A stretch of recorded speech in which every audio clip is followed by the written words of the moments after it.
বিসমিল্লাহির রহমানির রহিম।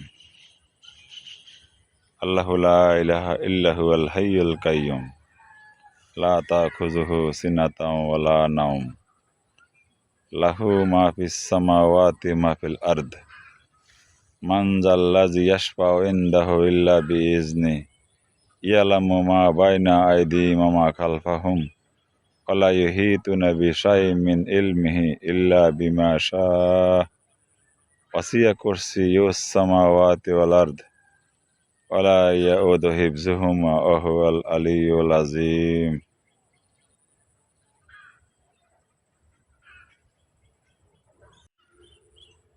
প্রত্যেক ফরজ নামাজের পর যে ব্যক্তি আয়াতুল কুরসি পড়বে, জান্নাতে যাওয়ার জন্য তার অন্তরে থাকবে শুধু তার মৃত্যুটাই, সে মারা যাবে আর জান্নাতে যাবে।